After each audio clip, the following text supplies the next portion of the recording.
नमस्कार दोस्तों, स्वागत है आपका हमारे यूट्यूब चैनल अकाउंट्स एकेडमी पर। आज की इस वीडियो में बात करेंगे जीएसटीआर 9C के बारे में। कैसे आपको जो 9C फाइल करनी है, इसके अंदर कौन से एरर आते हैं, कैसी कैसी फिगर जो आपको कहाँ पे फाइल करनी है, सारी वीडियो डिटेल में होगी। तो चलिए वीडियो शुरू करते हैं। वीडियो शुरू करने से पहले अगर आपने हमारे चैनल को अभी तक सब्सक्राइब नहीं किया है तो प्लीज़ चैनल को सब्सक्राइब करें और बेल आइकन को दबाना ना भूलें। तो सबसे पहले आपको याद रखना है, आपको जो आपकी 9C फाइल होगी वो ऑफलाइन टूल के थ्रू आपकी फाइल होगी। ऑफलाइन टूल कहाँ से आपको डाउनलोड करना है, तो सबसे पहले आपको जीएसटी पोर्टल पे आ जाना है। पोर्टल पे आने के बाद आपको डाउनलोड्स में जाना है। आपको ऑफलाइन टूल आपको दिख जाएगा यहाँ पे। उसके बाद आपको 9C यहाँ पे दिख जाएगा option, GSTR 9C offline tool. इस पर आपको सिंपल क्लिक करना है, ये आपके पास डाउनलोड हो जाएगा। इस तरीके से डाउनलोड में देख सकते हैं आपके पास आ जाएगा। आप उसको राइट क्लिक करके यहाँ पे अनजिप आपको कर लेना है। अनजिप करने के बाद आपके पास इस तरीके का एक्सट्रैक्ट यहाँ पे कर लेना है। ये आपके पास आ जाएगा। इसको ओपन करेंगे। ओपन करने के बाद आपके पास यहाँ पे देखिए, आपके पास यहाँ पे एक्सेल की यहाँ पे आ चुकी है। एक्सेल यूटिलिटी को आपको ओपन कर लेना है। सिंपल मैंने पहले से ओपन किया हुआ है। तो सबसे पहले आप होम पेज पे आ जाएंगे। होम पेज पे आने के बाद आपको सबसे पहले इसको एनेबल करने का यहाँ पे ऑप्शन आएगा ऊपर, एनेबल करने का, वो आप एनेबल कर लेना है। मैंने पहले से यहाँ पे ओपन की हुई थी। तो अब बात करते हैं होम पेज के बारे में। होम पेज में कौन कौन सी डिटेल फिल करनी है। तो सबसे पहले आपको यहाँ पे जीएसटी डालना है। जिस स्टेट की आप यहाँ पे 9C फाइल कर रहे हैं उस स्टेट का आपको जीएसटी यहाँ पे एंटर कर देना है। उसके बाद फाइनेंशियल ईयर आ जाएगा 23-24 के। फाइनेंशियल ईयर के आपके यहाँ पे 9C फाइल कर रहे हैं तो फाइनेंशियल ईयर 23-24 यहाँ पे आ जाएगा। लीगल नेम आपको यहाँ पे डाल देना है। ट्रेड नेम आपको यहाँ पे एंटर करना है। उसके बाद नेम ऑफ एक्ट यहाँ पे, अगर किसी आप लायबल है जैसे कि इनकम टैक्स में लायबल है ऑडिट के लिए, तो आपको उस यहाँ पे उसका आपको यहाँ पे एंटर कर देना है, एक्ट का नाम। अब बात करते हैं अगली टेबल के बारे में।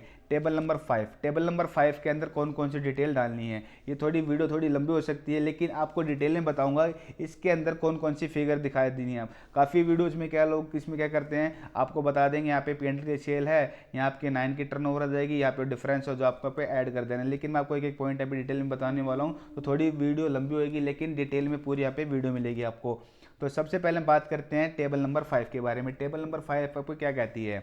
तो सबसे पहले जो आपका ये रिको होना है, किसके बीच में होना है, यहाँ पे रिको आप चेक कर सकते हैं। जो आपके जीएसटी 9 और ऑडिटेड फाइनेंशियल ईयर्स हैं, जो आपके जाने की जो फाइनल हुए हैं ऑडिट फाइनेंशियल्स, उसके बीच में और जीएसटी 9 के बीच में रिको यहाँ पे होना है। अगर कोई डिफरेंस आ रहा है तो आपको वो डिफरेंस किस वजह से आ रहा है वो आपको यहाँ पे मेंशन करना है। तो सबसे पहले आपको यहाँ पे बात करते हैं। सबसे पहले आपको फिगर डालनी है आपकी ऑडिटेड फाइनेंशियल ईयर्स की, जो आपकी टर्नओवर है, सेल की वैल्यू, यानी कि पिंडल में जो आपकी सेल आ रही है वो वैल्यू आपको यहाँ पे ऐड कर देनी है। अब यहाँ पे बात करते हैं जिसका सिंगल एक स्टेट में जीएसटी न, तो उसकी तो कोई दिक्कत नहीं है, वो तो सिंपल यहाँ पे डाल देगा। अगर किसी के मल्टी जीएसटी अलग अलग स्टेट में वो काम करता है, फॉर एग्जांपल एक बंदे के यहाँ पे 2 जीएसटी है, दिल्ली में और हरियाणा में।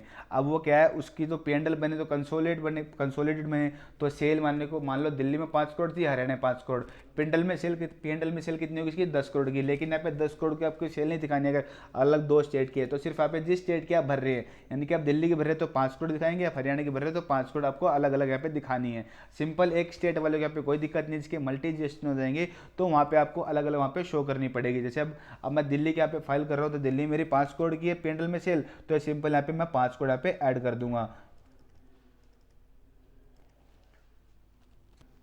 अब बात करते हैं हम बी पॉइंट के बारे में। बी पॉइंट क्या कहता है, unbilled revenue at the beginning of the financial year. इसे हम एग्जांपल के थ्रू समझते हैं। इसके अंदर क्या है, फॉर एग्जांपल आपने कोई फाइनेंशियल ईयर 22-23 के अंदर कोई अनबिल्ड रेवेन्यू बुक किया, लेकिन कुछ उसका पार्ट, फॉर एग्जांपल 90% आपने तो पूरा पूरा बुक कर लिया, लेकिन 10% का जो पार्ट है आपका अगले साल आपका बुक हुआ है किसके अंदर, जीएसटी के रिटर्न के अंदर। जो लायबिलिटी है 10% अपनी 23-24 में पे हुई है।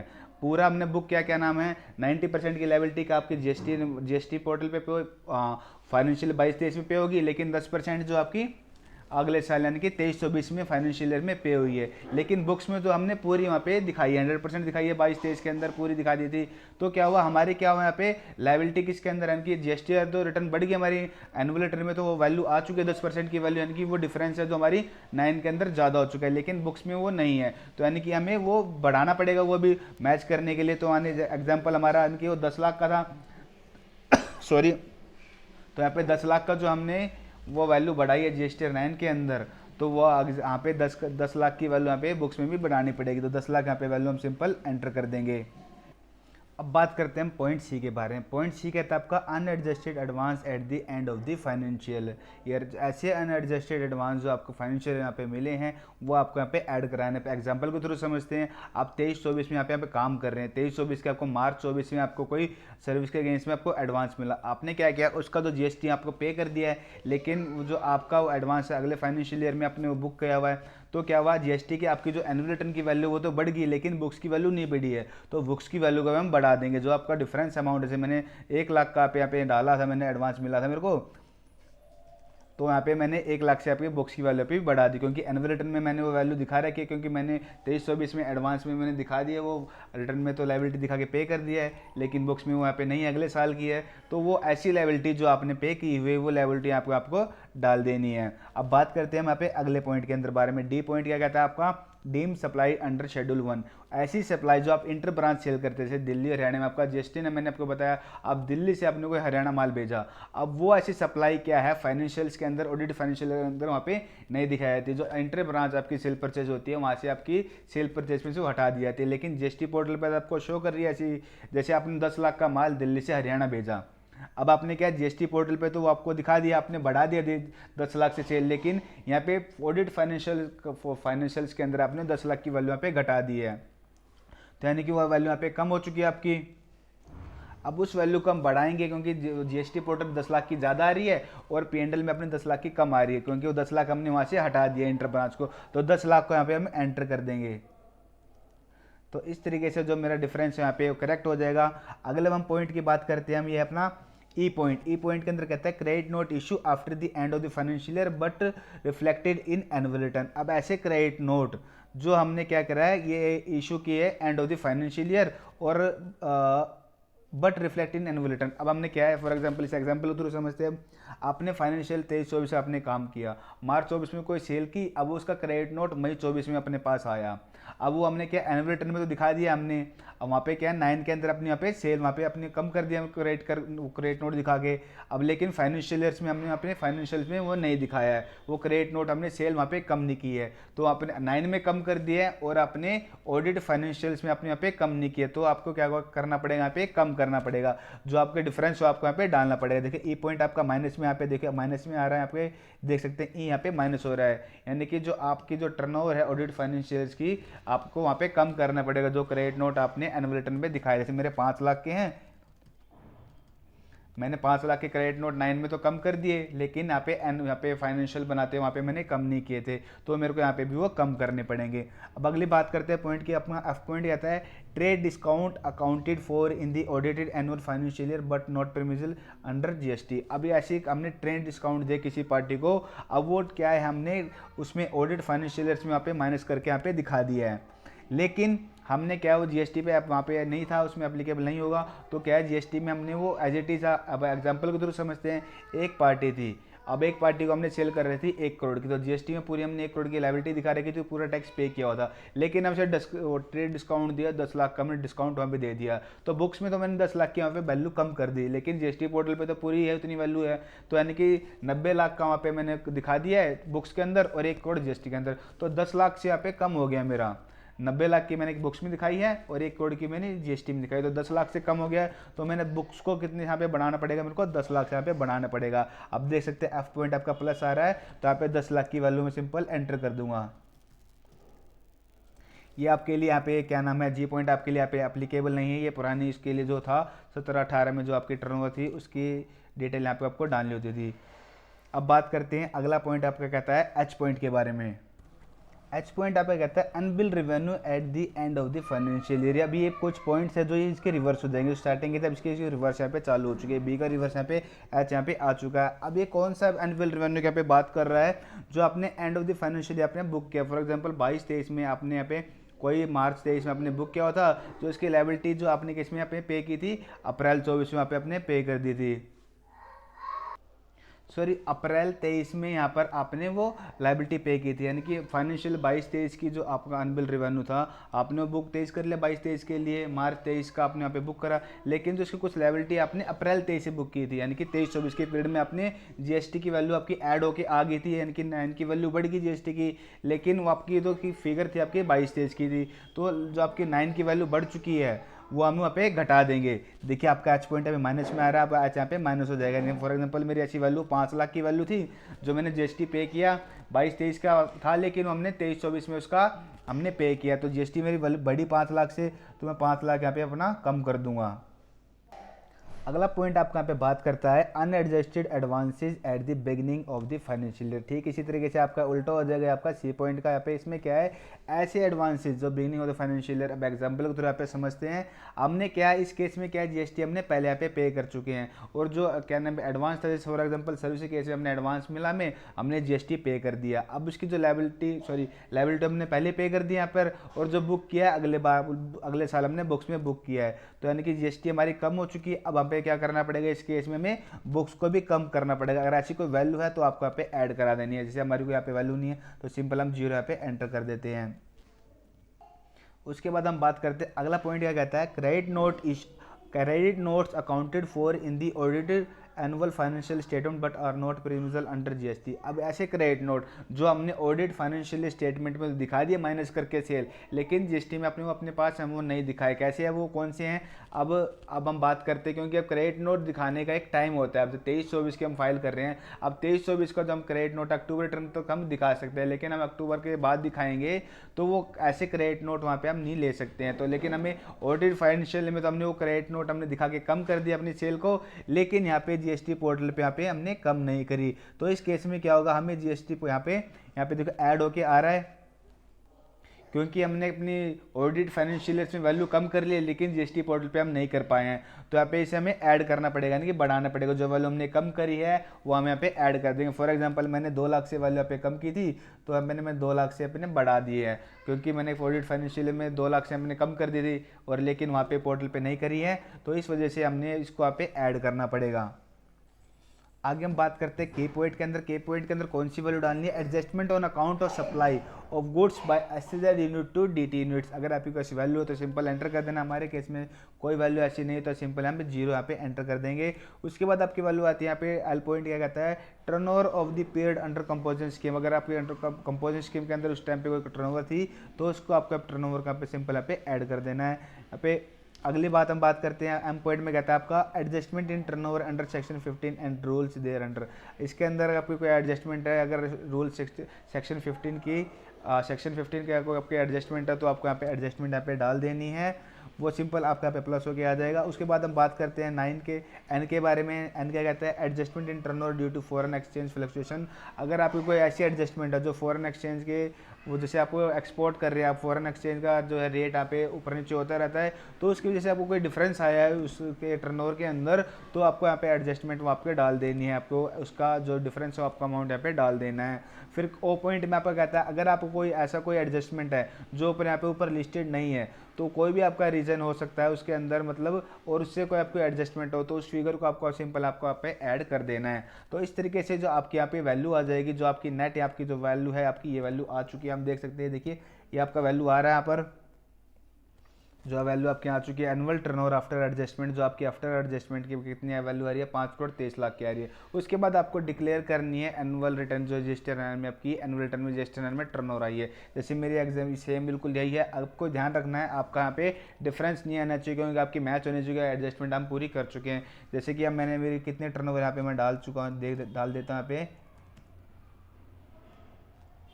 यहाँ पे मेरा आ चुका है, जो 9 में मैंने डिक्लेयर की है मैंने इतनी ही वैल्यू यहाँ पे डिक्लेयर की थी। अगर आपको चेक करनी है जीएसटी 9 के अंदर कहाँ से वैल्यू आपको उठा रही है, तो 9 में लॉगिन करने के बाद आपको 9C में जैसे आप जाएंगे ऊपर आपको डाउनलोड, उसका एक्सट्रैक्ट डाउनलोड करने का आपको ऑप्शन मिल जाएगा, वहाँ से आप उसे डाउनलोड कर सकते हो। जो आपकी फिगर है आपकी जो एनुअल रिटर्न में आपने टर्नओवर दिखाई है एनुअल टर्नओवर, वहाँ से आप वो फिगर यहाँ पे देख सकते हैं। वहाँ पे आईटीसी का भी वहाँ पे आईटीसी और साथ में जो आपने आउटपुट आपकी लायबिलिटी है सारी वहाँ पे अलग अलग वहाँ पे शो होगी, वो आपको 9C में काफ़ी काम आने वाली है। तो वो फिगर्स वहाँ पे आपको जरूर डाउनलोड कर लेने चेक करने के लिए।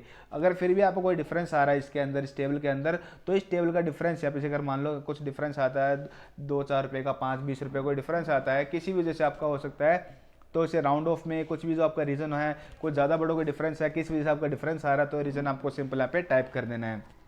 अब बात करते हैं अगले टेबल के बारे में। टेबल नंबर आपकी 7 यहाँ पे क्या कहती है। अब टेबल नंबर 7 जो कह रही है रिकंसिलेशन ऑफ टैक्सेबल टर्नओवर, ये रिकंसिलेशन किससे कर रही है, टैक्सेबल टर्नओवर यहाँ पे कर रही है। अब ये देखिए, आप देखिए annual turnover after adjustment from F P above, ये जो FP आपने 5P यहाँ पे दिखाया था, 5P कौन सी, आप ये देख सकते हैं, ये 5 जो आपने अपनी एनुअल टर्नओवर दिखाई है एडजस्टमेंट के बाद, यहाँ से ये फिगर ये उठा रही है। अब ये फिगर उठा रही है, उसके अंदर से आपको करना है जो आपकी अभी टैक्सेबल वैल्यू का यहाँ पे रिकन्सिलेशन कर रही है, जो आपकी उसके अंदर कोई भी आपकी एग्जाम्प्ट वैल्यू है, नील रेटेड की वैल्यू, जीरो रेटेड की सप्लाई की है, वो सारी डिटेल आपको इस तरीके से बाइफरेट करनी है। इससे पहले में क्या आपको value of exempted, nil rated, non GST turnover, no supply turnover, वो डिटेल आपको यहाँ पे ऐड करनी है। उसके बाद यहाँ पे zero rated supply without payment of tax, वो वैल्यू यहाँ पे आपके ऐड हो जाएगी। उसके बाद supply on which tax is to paid by recipient on reverse charge basis, तो वैल्यू आपको यहाँ पे ऐड कर देंगे। तो ये सारी फिगर जो आप यहाँ पे डालेंगे इसके अंदर, इसमें से आपके माइनस होकर आपके नेट फिगर आ जाएगी। देखिए ये आप चेक कर सकते हैं, A-B-C-D, इस तरीके से जो आपकी टैक्सेबल टर्नओवर है वो आपकी यहाँ पे नेट होके आ जाएगी। अब मेरी इस केस में ऐसी कोई नहीं, मेरी सारी टैक्सेबल है, मेरी कोई जीरो रेटेड नील रेटेड ऐसी कोई नहीं है, तो यहाँ पे सब में 00 एंटर कर देंगे। उसके बाद जो आपकी टैक्सेबल टर्नओवर आपने 9 में डाली है वो यहाँ पे 9 में आपको डाल देना है। अगर आपको तब भी कोई यहाँ पे डिफरेंस आ रहा है, उसके बाद डिफरेंस को आपको अगली टेबल में आपको यहाँ पे रिपोर्ट करना है। एक टेबल का अगली उसकी टेबल में ही आपको डिफरेंस यहाँ पे रिपोर्ट करना होता है। जैसे मेरे यहाँ पे कोई फिगर्स नहीं है, मैं यहाँ पे सिंपल ये 00 एंटर कर देता हूँ सबके अंदर, और मेरे 9 के अंदर ही इतनी टैक्सेबल मैंने दिखाई है, वो मैं यहाँ पे टैक्सेबल वैल्यू इतनी में दिखा देता हूँ, यानी कि मेरा डिफरेंस यहाँ पे 0 हो चुका है। अब बात करते हैं अगर टेबल नंबर 9 के बारे में। टेबल नंबर 9 आपको कौन सी डिटेल आप डाल लेते हैं, reconciliation of rate wise liability and amount payable. अब इसके अंदर जो आपकी रिकन्सिलेशन करनी है, टैक्सेबल वैल्यू आपकी कितनी है, 5% की, 12% की, 18% की, उस तरीके से आपको टैक्सेबल वैल्यू पर डालनी है। उस पर कितना आपका CGST, IGST की जो भी लायबिलिटी है वो लायबिलिटी आपको यहाँ पे शो करनी है। और फिर उसके बाद जो आपने बुक्स के अंदर जो यहाँ पे 9 के अंदर जो आपका लायबिलिटी यहाँ पे आज दिखाई हुई है, CGST कितनी है, SGST कितनी है, IGST कितनी, वो वैल्यू आपको सिंपल यहाँ पे एंटर कर देनी है। उसके बाद यहाँ पे जो आपका डिफरेंस आ जाएगा, कोई भी डिफरेंस है तो इस टेबल में आपको सिंपल यहाँ पे शो कर देना है।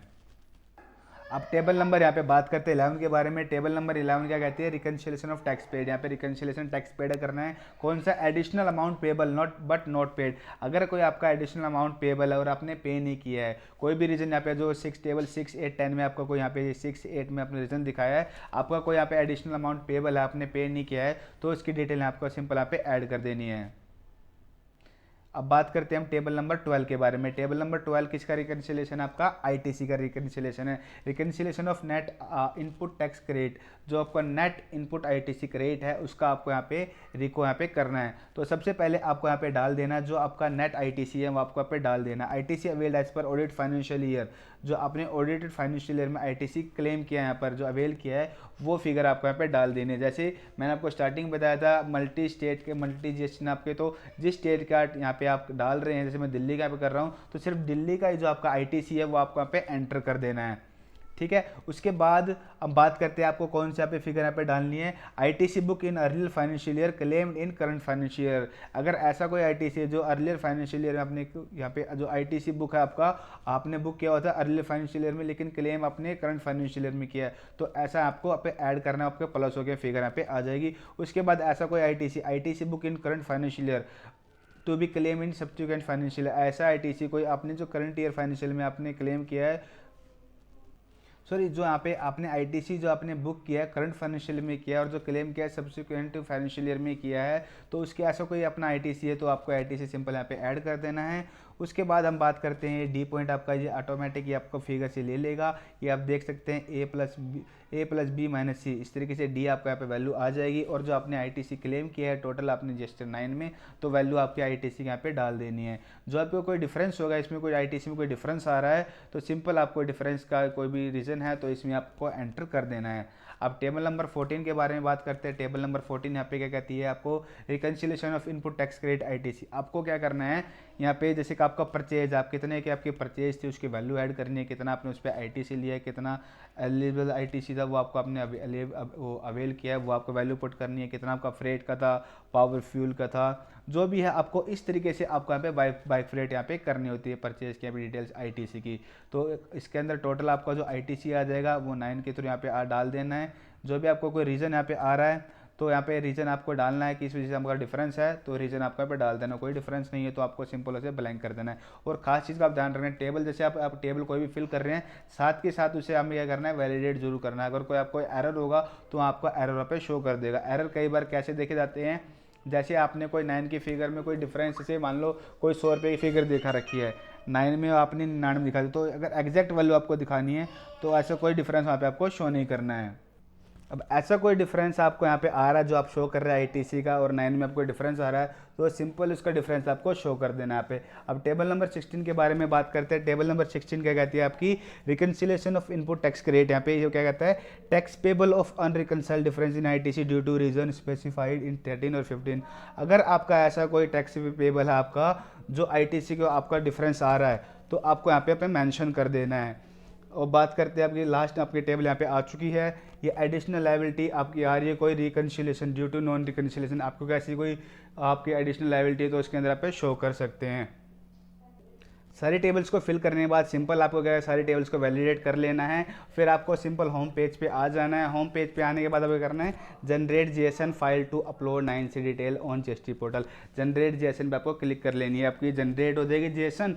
जेएसएन जनरेट होने के बाद आपको सिंपल दोबारा जीएसटी पोर्टल पर जाना है, 9 के ऊपर जाना है, वहाँ पर आपको जेएसएन अपलोड कर देनी है। आपकी जेएसएन अपलोड होने के बाद अगर कोई एरर आ रहा है तो एरर वहाँ से डाउनलोड करके चेक भी कर सकते हैं। अगर कोई एरर नहीं है उसके बाद आपको फिर अपने आपको ऑप्शन मिलेगा P&L और बैलेंस शीट अपलोड करने का। उसके बाद फिर वहाँ से आपको फाइनल आपको प्रोसीड करके सेव वहाँ पर आपको फाइल करने का ऑप्शन मिल जाएगा। तो इस तरीके से आप जीएसटी 9 फाइल कर सकते हैं 9C।